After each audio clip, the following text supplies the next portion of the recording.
नमस्कार। Class 9th के विद्यार्थियों के लिए हिंदी क्षितिज काव्य खंड में आज का विषय है साखियाँ। इस पाठ के कवि हैं कबीरदास जी। कबीरदास जी के बारे में, इनके जीवन परिचय के बारे में हमने इसके पहले वाले वीडियो में आपको अच्छे से समझाया है। आज इस वीडियो में हम समझेंगे कि मतलब कबीर की साखियाँ क्या हैं, जो क्लास 9th के विद्यार्थियों के लिए हिंदी क्षितिज काव्य खंड में संकलित की गई हैं। तो आइए शुरू करते हैं।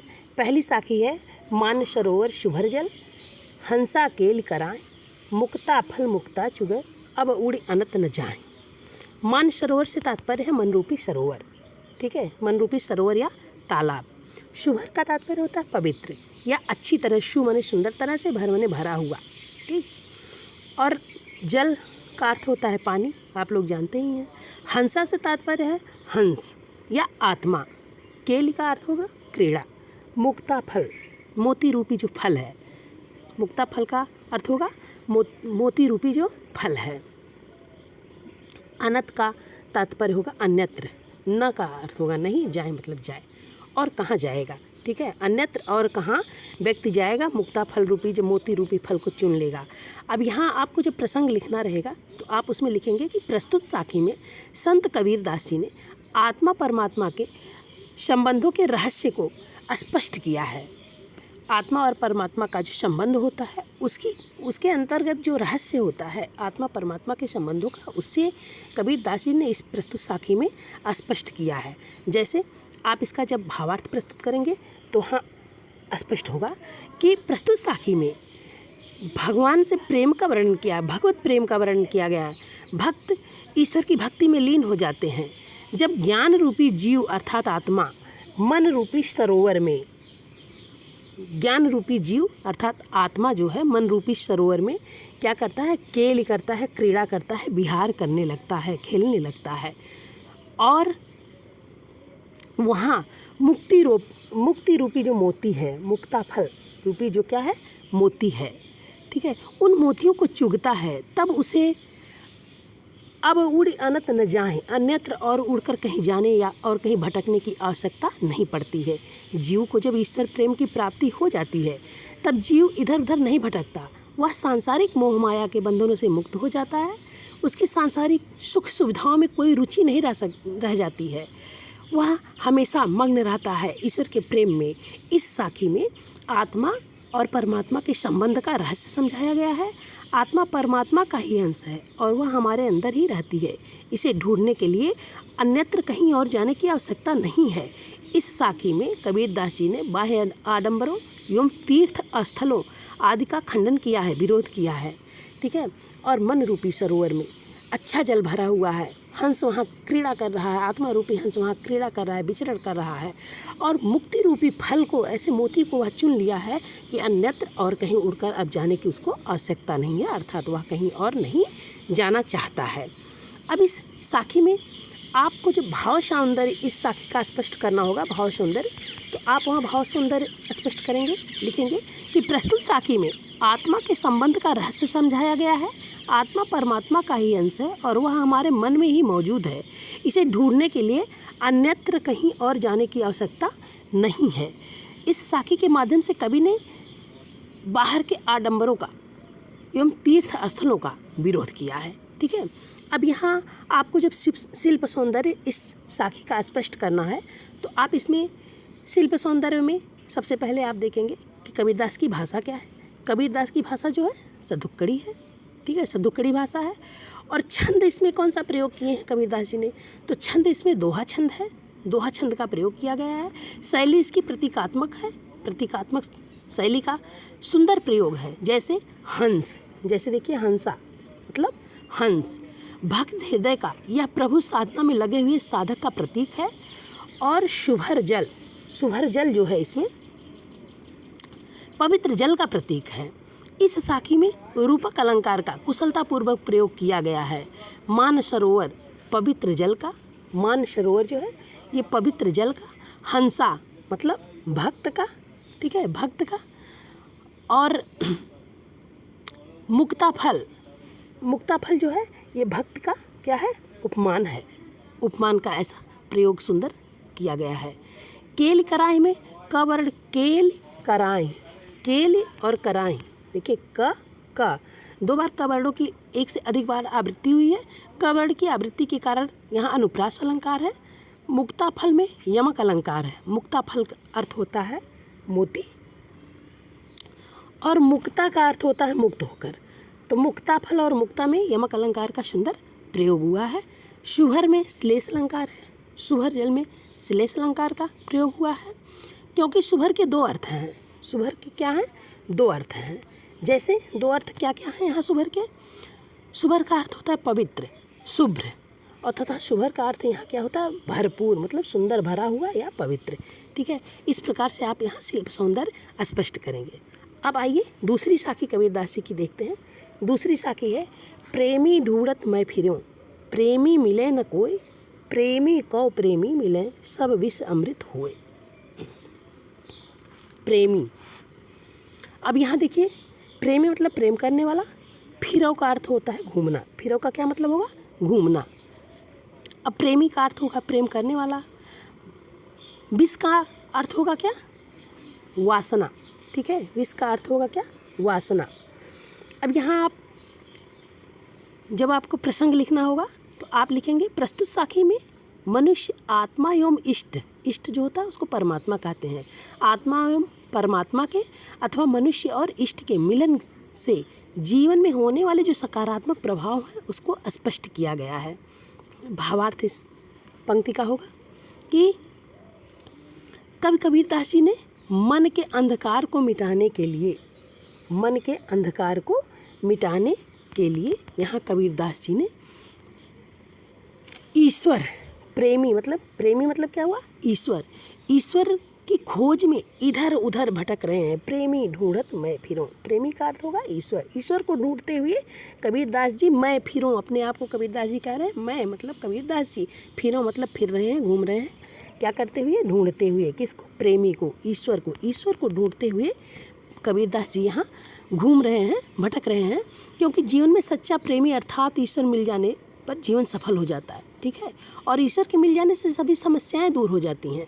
लेकिन प्रेमी मिले न कोई, कोई इनको प्रेमी मिल नहीं रहा है, ईश्वर कहीं इनको मिल नहीं रहा है। विपरीत परिस्थितियाँ अनुकूल हो जाती हैं प्रेमी के मिलने से, मन का मैल धुल जाता है, मन पवित्र और निर्मल हो जाता है। ज्ञान प्राप्त करने पर सभी मनोविकार दूर हो जाते हैं। भक्त ईश्वर की भक्ति में लीन हो, उसके साथ एकाकार हो जाता है। अगर प्रेमी को प्रेमी मिल जाता है तो वहाँ सब विष अमृत हो जाता है, सारे कष्ट, सारे दुख सुख में परिवर्तित हो जाते हैं, सारा विष अमृत हो जाता है। कबीरदास जी कहते हैं कि प्रेमी को ढूंढते हुए मैं, ईश्वर को ढूंढते हुए मैं फिर रहा हूँ, घूम रहा हूँ, लेकिन मुझे कहीं भी ईश्वर की प्राप्ति नहीं हो रही है, ईश्वर का सानिध्य नहीं हो रहा है।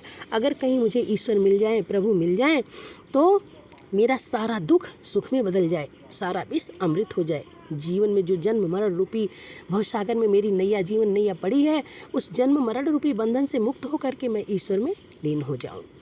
अब इस आगे यहाँ देखिए, इस दोहे का भाव सौंदर्य जब आप स्पष्ट करेंगे तो इसमें आप एकदम स्पष्ट है कि इसमें कबीरदास जी ने भगवत प्रेम की चर्चा की है।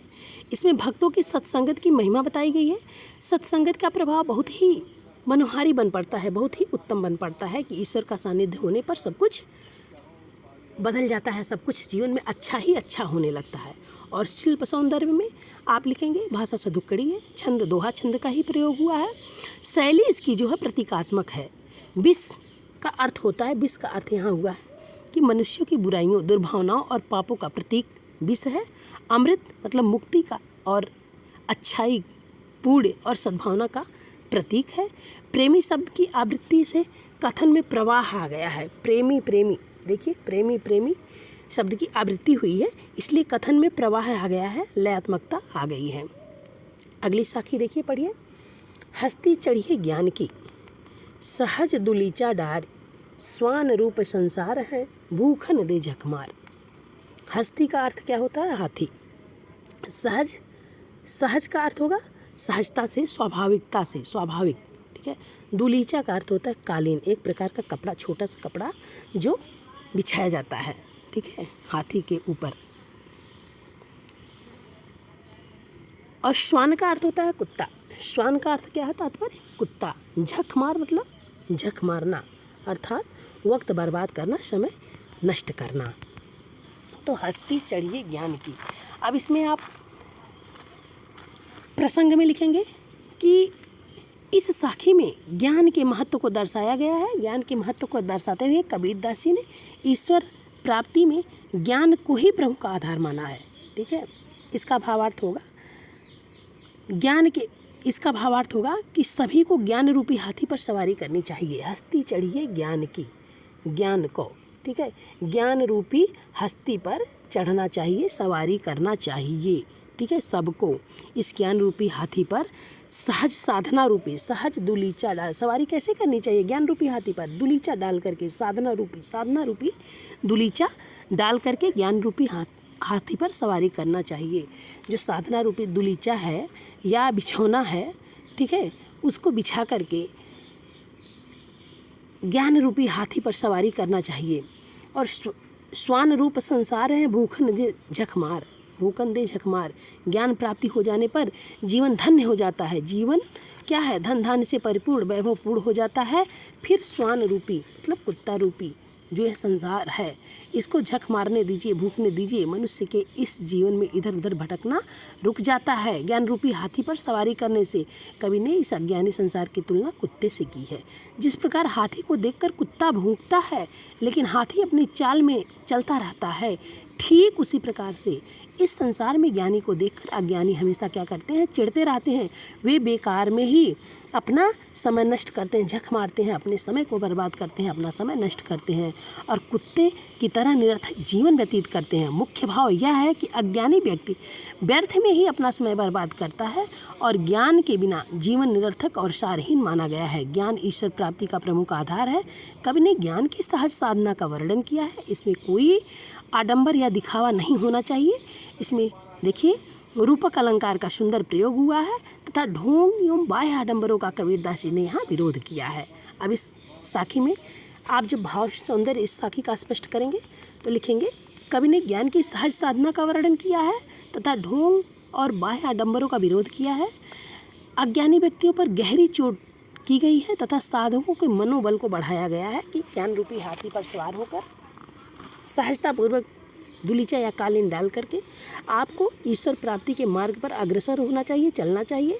इस संसार को, माया रूपी संसार को कवि कबीरदास जी ने श्वान के रूप में देखा है, कुत्ते के रूप में देखा है और कहा है कि ये संसार आपके पीछे पड़ा रहेगा। जैसे हाथी अपने मस्त चाल में चलती है तो कुत्ते भूखते हैं, ऐसे आप भक्ति के मार्ग पर, भक्ति के पथ पर जब अग्रसर होते हैं तो श्वान रूपी, कुत्ता रूपी ये संसार आपके पीछे पड़ता है, आपकी बुराई करता है, आपकी आलोचना करता है, लेकिन उसको करने दीजिए और आप ज्ञान रूपी हाथी पर चढ़ करके ईश्वर प्राप्ति के मार्ग की तरफ चलते रहिए, उसकी सवारी करते रहिए।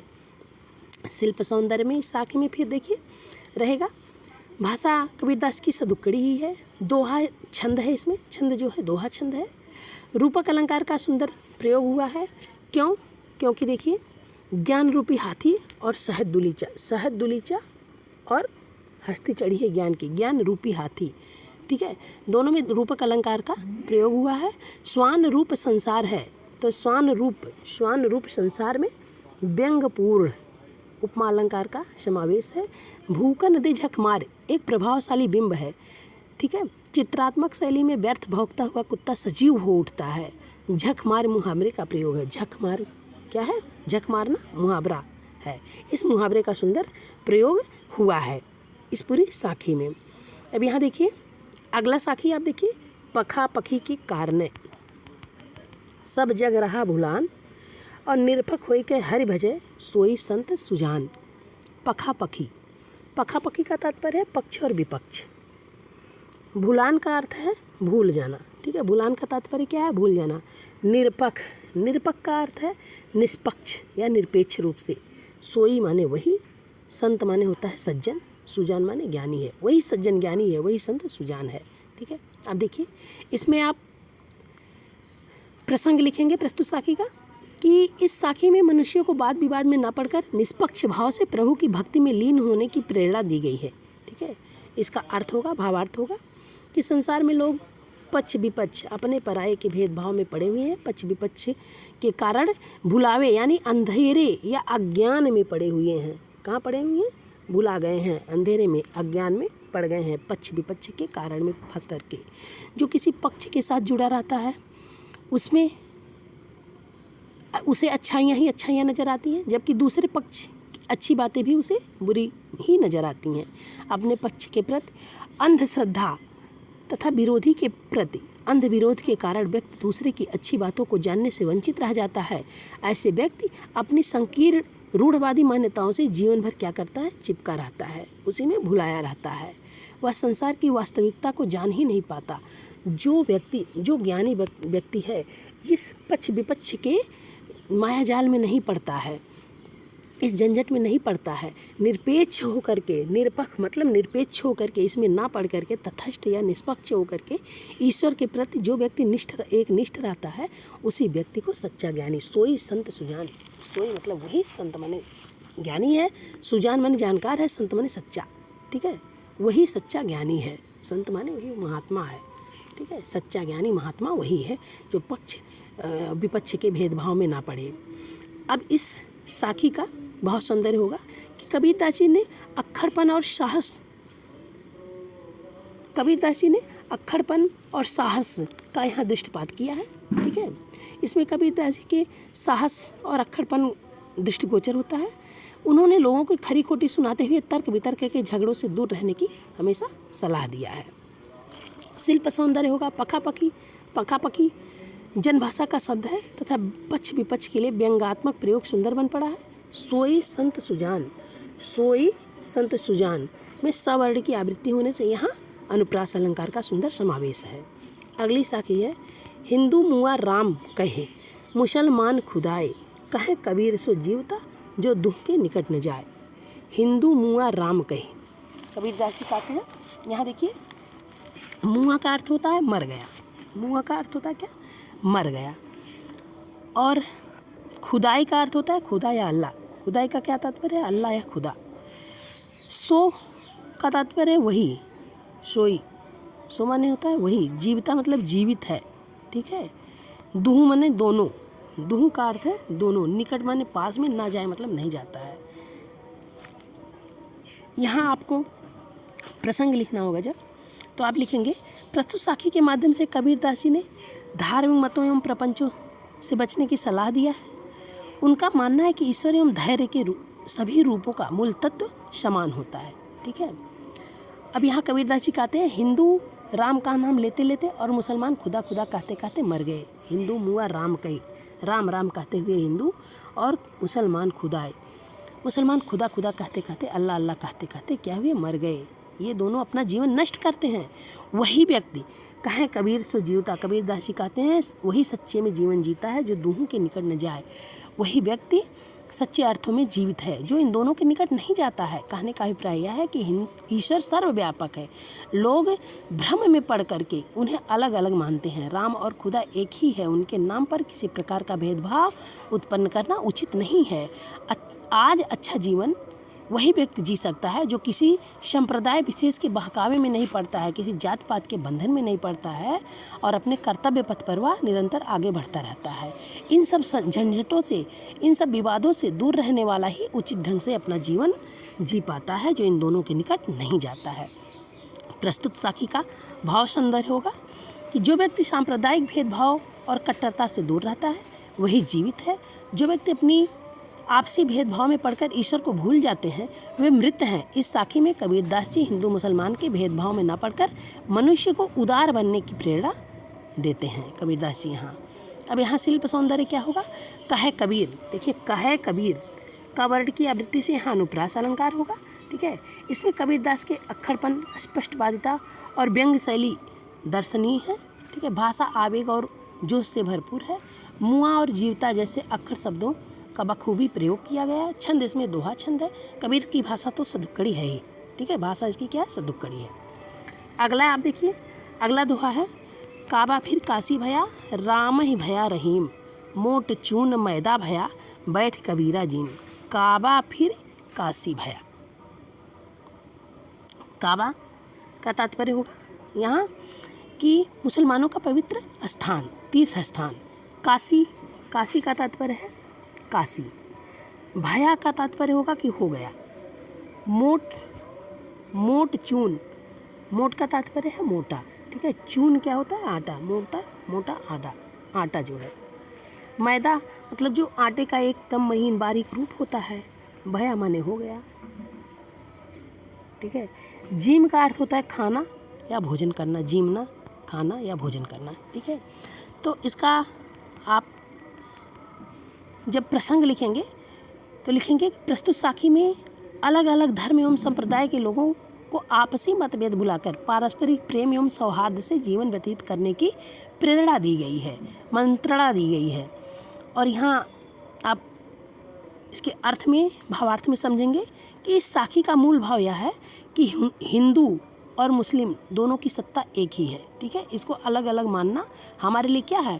मिथ्या ज्ञान की, झूठे ज्ञान की निशानी मानी गई है।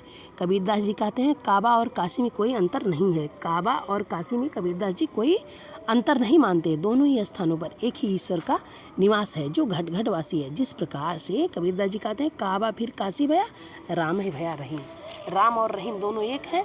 काबा और काशी को भी दोनों ये मतलब एक मानते हैं कबीरदास जी।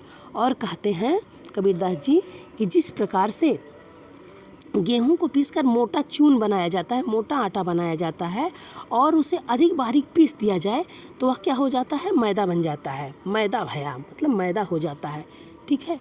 ठीक उसी प्रकार से परमात्मा को चाहे राम के नाम से अथवा अल्लाह के नाम से पुकारो, इन बातों से कोई फर्क नहीं पड़ता है। कबीरदास जी इन बातों से कोई फर्क नहीं मानते हैं। बैठ कबीरा जी, चाहे मोटा आटा हो चाहे महीन आटा हो, कबीरदास जी बैठ के खा रहे हैं, जीम रहे हैं, ठीक है। चाहे राम को भजना हो चाहे अल्लाह को भजना हो, दोनों को एक मानते हैं, एक समान मानते हैं। काबा और काशी की समानता करते हैं, राम और रहीम की समानता करते हैं। अब यहाँ देखिए भाव सौंदर्य में आप लिखेंगे कबीरदास जी ने हिंदू मुसलमान के भेदभाव को दूर करने की प्रेरणा की आकर्षक ढंग से मंत्रणा दी है। दोनों की सत्ता एक ही है, ऐसा कबीरदास जी ने प्रस्तुत इस साखी में समझाया है। इसके शिल्प सौंदर्य में होगा तुकबंदी की दृष्टि से श्रेष्ठ छंद है यह, ठीक है। दोहा छंद तो है लेकिन तुकबंदी की दृष्टि से यह छंद जो है श्रेष्ठ है, महान है। काबा काशी राम रहीम आदि प्रतीकों के रूप में प्रयुक्त हुए हैं। काबा काशी राम या रहीम प्रतीकों के रूप में प्रयुक्त हुए हैं। काबा और रहीम मुसलमानों के, काशी और राम हिंदुओं के प्रतीक हैं। बैठ कबीरा जिम का बिंब प्रभावशाली है, ठीक है। अब यहाँ अगली साखी देखिए, ऊंचे कुल में जन्मिया जे करनी ऊंच न होई। ऊंचे कुल में जन्मिया जे करनी ऊंच न होए। ऊंचे कुल में जन्मिया जे करनी ऊंच न होए, सुवरन कलश सुरा भरा साधु निंदा सोए। कबीरदास जी कहते हैं कुल का तात्पर्य क्या है? ऊंचे मतलब उच्च, कुल माने क्या होता है? वंश, जन्मिया जन्म लेना, करनी मतलब करतूती, ऊंच माने ऊंचा, ना माने नहीं, हुए माने होता है। सुवर्ण मतलब सोने के, सुवर्ण कलश मतलब सोने का कलश, सूरा भरा